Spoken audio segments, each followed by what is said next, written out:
It's Friday, July 17th.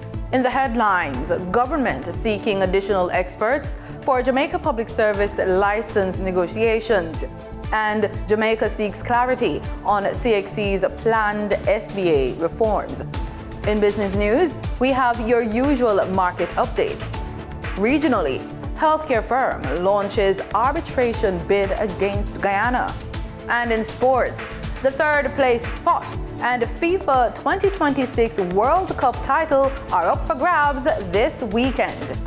This is the weekend news on PBC Jamaica. I'm Simone Absalom Gale.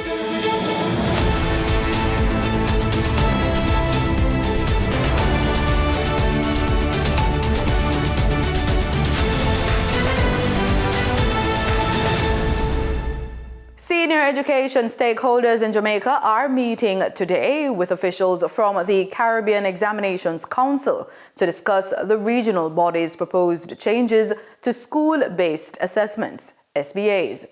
The meeting was requested due to concerns over aspects of the reforms.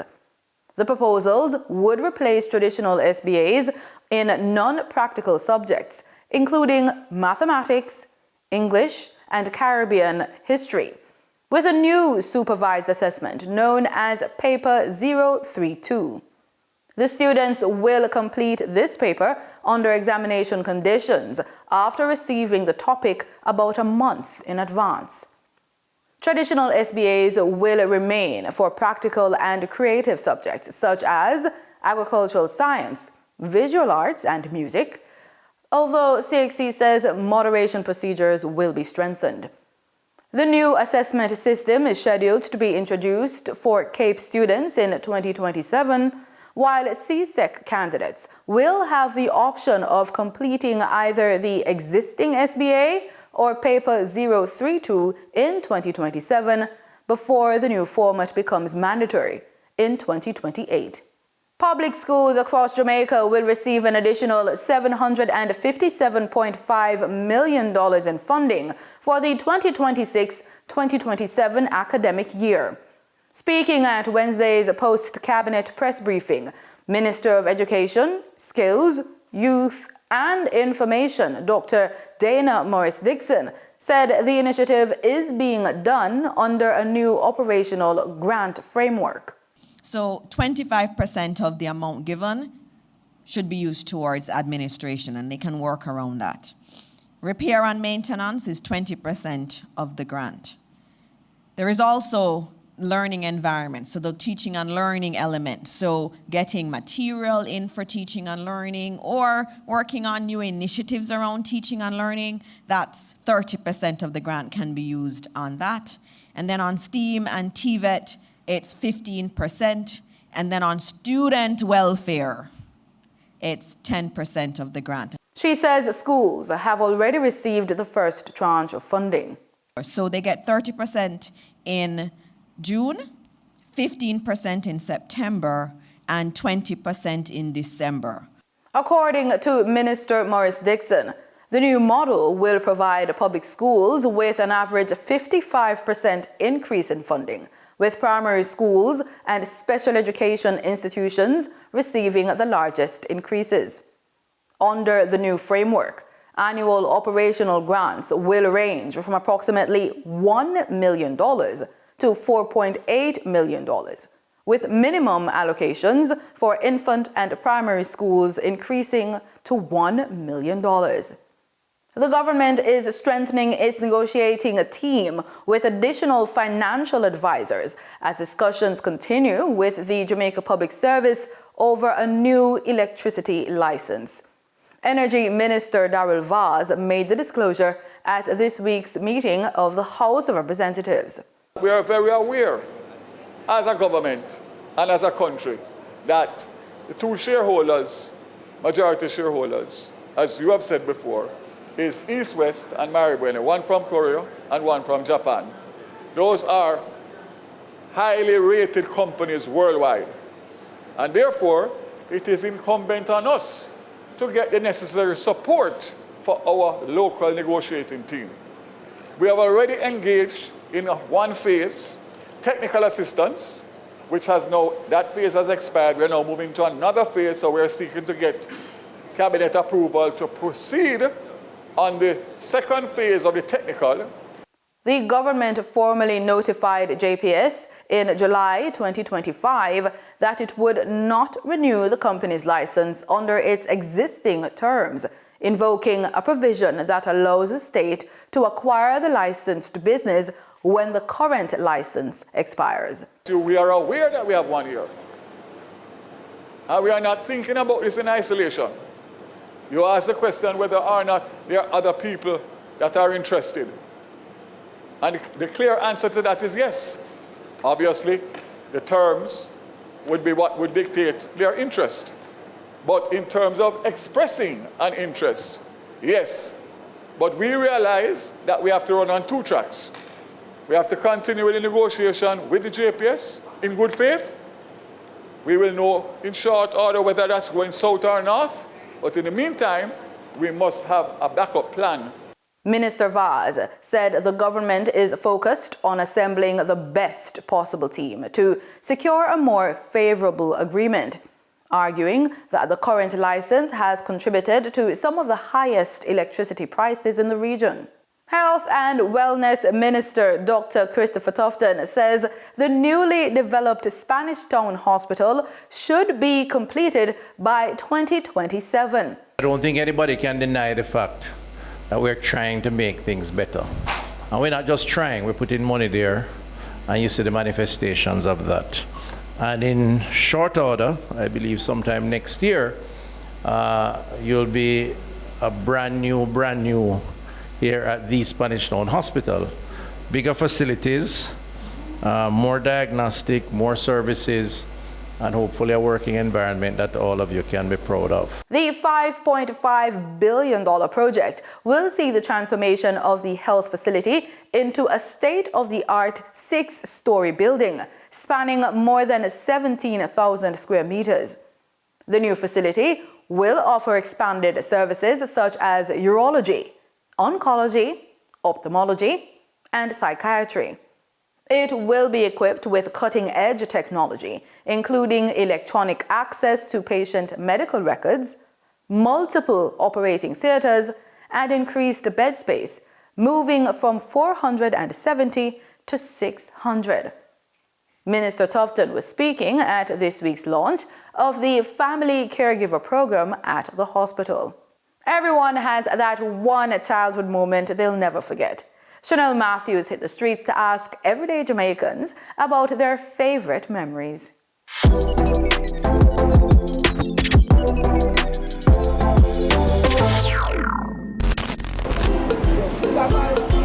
I am Chanel Matthews and this is Unfiltered. We all have those special moments growing up that sticks with us. What's your favorite childhood memory? My favorite childhood memory is when my mom used to bring me anywhere I want to go, and like her buying Lasco and me stealing it. Playing marble, and I was very good at it because I used to have paint pen and marble. So it was my little source of income because I play, win, and I sell from it. So that's a very good childhood memory. Playing football with my cousins because I lived in the country, so some of them would come over on holidays. Yeah, we play football or go to the river. Yeah, but my friend Taliva usually go to the river, we go play marble and catch certain things too. I think my favorite childhood memory was when my dad brought me cake. That's my favorite childhood memory. Because, you know, back in the day, I would keep parties for my friends. So when he brought me the cake, he would also bring a bottle of syrup. And then I would make drink and share the cake with my friends. So that's my favorite childhood memory. You know, so when me and my local friend them get together and we play some football and stuff like that, we feel the joy and, you know, we correspond and say, yo, keep the ball, and them look thing down, you know. Yeah, that's how it come down, you see it. Growing up in St. Mary apart about the one chef in the kitchen. So yeah. Time now for the business report.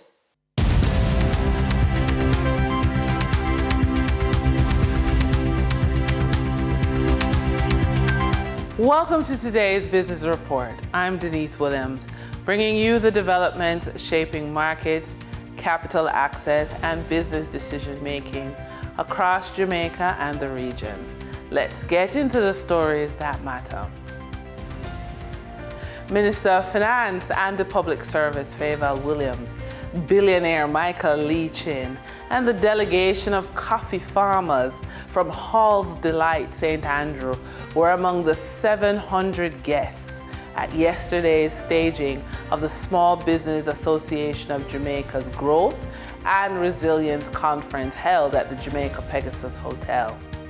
The Development Bank of Jamaica signed an MOU with the SBAJ for development of its members' ability to access greater capital.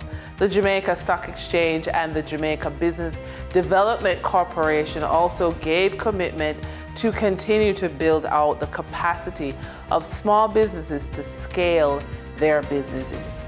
Booth holders reported that sales of their wares was robust. President Garnet Reid shared, "We have already outgrown the Pegasus.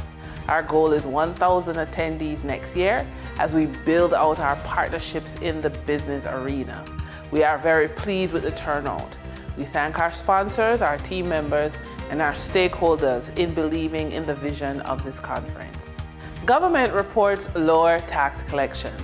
The Ministry of Finance reported that it has missed its tax collection target during the first 2 months of the fiscal year.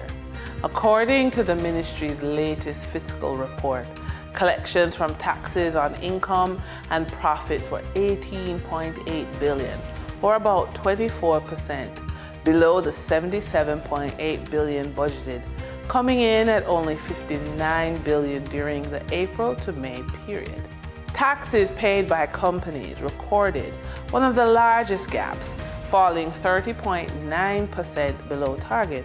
The government collected 27 billion compared with the 39.9 billion that had been projected. Special consumption tax collections also missed expectations by 65.9%, with only 2.15 billion collected out of the 6.4 billion budgeted. The report also shows that hotel accommodation tax receipts were 21.7% below target, while the travel tax collections fell 35.1% short of expectations. Taxes on dividends were 22.7% below budget, while collections from taxes on individuals were 59.4% lower than projected. International trade taxes came in at 3.3% below target. Customs duty were 8.6% below expectations, and education tax collections missed the target by 8.3%. The ministry also reported that production and consumption taxes were approximately 2.4% below budget during the period under review. For the trading period of July 16, 2026, the most actively traded securities were Trans-Jamaican Highway Limited with 4,275,215 units, representing 32.35% of market sales. Tropical Battery Company Limited with 3,321,058 units, representing 25.13% of market sales. Sagicor Select Funds Limited Financial with 1,312,418 units, representing 9.93% of market sales activities. Investor activity remained concentrated in transportation, finance, and distribution plays, signaling continued interest in dividend-producing and strategic assets. Turning to the foreign exchange market, based on Bank of Jamaica data for July 16, 2026, Forex traders recorded significant activity with strong demand across major currencies. For the US dollar, trading margins reflected steady liquidity, with the US selling at $159.30 and buying at $157.62. For the Canadian dollar, moderate gains supported by 58 cents transaction spreads. The Canadian dollar sold for $113.63 and was bought for $113.05. For the British pound, continued volatility offered short-term trading opportunities of $1.74 in profits for the banks. The British pound sold for $213.59 and was bought for $211.85. These movements underscore the importance of cash flow timing and currency awareness for businesses managing import costs, debt servicing, or overseas exposure. For our credit report tip of the day, your credit score is built long before you apply for a loan. Many people think about their credit score only when they need financing. By then, the story has already been written. Every payment made on time, every credit card balance managed, and every loan repaid contributes to your financial reputation. Whether you're using a credit card, a personal loan, or microfinance, the goal should never be to simply access money. The goal is to demonstrate that you can manage credit responsibly. Strong credit isn't created in a moment. It's earned through consistent financial habits that open doors to better opportunities. In our funded and focused feature, the biggest change in entrepreneurship isn't AI itself, it's how AI is changing the way capital is allocated. Whether you're applying for a loan, pitching investors, or competing for grant funding, your business is increasingly being evaluated through data, patterns, and predictive analytics before anyone hears your story.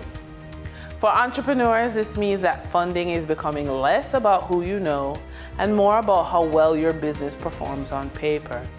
Clean financials, measurable traction, and a compelling business case are no longer optional. They are becoming the new currency for accessing capital in the AI era. And that's today's business report. I'm Denise Williams, bringing you clarity to capital, markets, and strategy.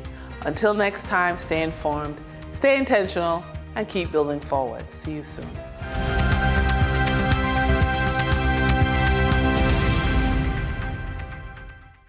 In regional news, Guyana-based healthcare infrastructure provider VAMID says it will pursue international arbitration against the government of Guyana over what it claims are millions of euros in unpaid costs tied to two major hospital construction projects: the Guyana Pediatric and Maternal Hospital and the New Amsterdam Hospital campus. Counsel for VAMID Engineering, Nigel Hughes, and VAMID's institutional representative, Dr. João Pedro de Silva Teles, made the announcement today at a press conference at the Marriott Hotel. The company's regional manager, Diana Lopez, appeared virtually.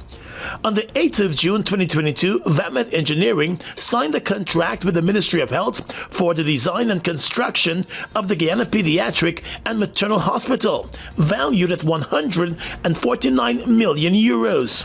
1 year later, the two sides signed a contract for the design and construction of the New Amsterdam Hospital campus, valued at 150 million euros. Attorney Nigel Hughes said the projects were progressing when more than a year ago the government, through the Ministry of Health, stopped payments, although the works done were certified by the government's engineers. VAMID's total contractual claims amounting to overdue 45.53 million euros, including certified payments of at least 19.15 million euros, variations, indexation, additional works, and other contractual entitlements. The government's own engineer has secondly estimated the government's indebtedness to VAMID at approximately 37.94 euros. These are not disputed or speculative claims. These arise from contractual mechanisms and interim payment certificates issued under the contracts themselves. The last payment was received in May of 2025, and according to the company, the government's failure to effect the requisite payments has significantly affected the progress of the two projects. According to Mr. Hughes and the Silva Teles, repeated attempts were made by the company to have the outstanding sums paid by the government, but to no avail. Hughes said to compound the situation, the financing framework supporting the construction of the Guyana Pediatric and Maternal Hospital collapsed. It was explained that the project was financed through an export credit facility backed by UK Export Finance and funded by the UniCredit Bank Austria, with the government of Guyana acting as the borrower. However, the loan agreement expired in November 2025. Deputy Governor of the Central Bank of Barbados, Michelle Doyle, has revealed some of the features that will soon be available in the new banking payment system. She made the disclosure during a discussion on instant payments at the quarterly meeting of the District Grand Lodge of Barbados Scottish Constitution. The event was held at the Masonic Centre in St. George. Trevor Thorpe filed this report. The Phase 2 improvements expected in the coming weeks will include user fees for businesses. Deputy Governor Doyle says stakeholders and users can expect a more robust and efficient payment infrastructure as these enhancements are implemented. We have allowed the participants to determine what type of fee structure would work based on how they engage with their corporate clients, and they will submit that to us for review. And then come September 15th, those charges will come into play.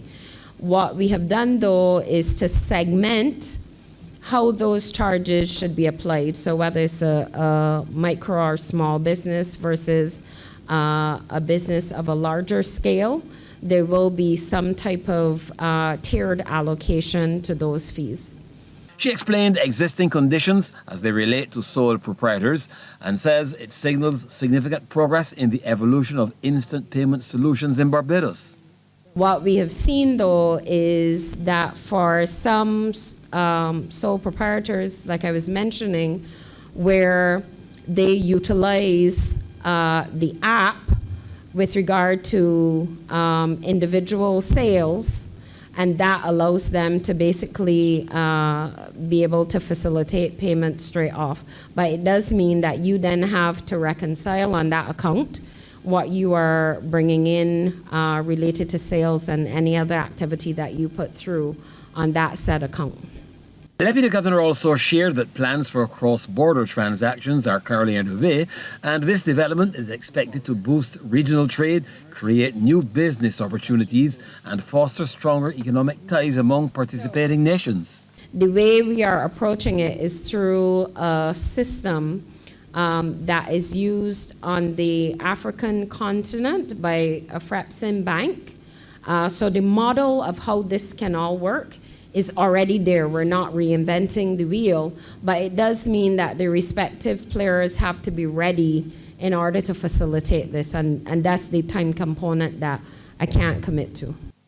She told the gathering the initiatives will align with global trends towards faster, safer, and more convenient digital payments.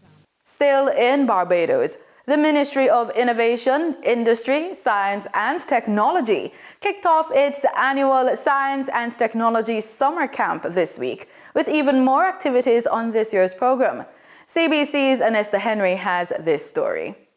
As Barbados moves towards a more technological future, parents are being asked to invest in the more innovative and experimental side of the youth. With the launch of the 2026 Science and Technology Summer Camp yesterday, children are being encouraged to be curious, excited, and ready to learn as they embark on this fun and educational journey. I want you all to be curious, be excited, be ready to learn. All right. And now to the parents. When they come home, hopefully exhausted and tired, that's all we're hoping for, is for them to be exhausted and tired. But, you know, we need to figure out ways to continue this excitement and joy and freedom to learn and ask why. Sometimes it's that cool science video. Sometimes it's the cool science book. But give them the freedom to learn and grow and experiment in their everyday lives. We can be scientists, researchers, creators, creatives, all at the same time. And I want us to be okay and be free to do all of that. because the future of Barbados is science, it's technology, it is making sure we are building the solutions that will not only shape our futures, but shape the futures of the rest of the world. The camp, which is sponsored by the Ministry of Innovation, Industry, Science and Technology, has been expanding its focus since its original introduction in 2008.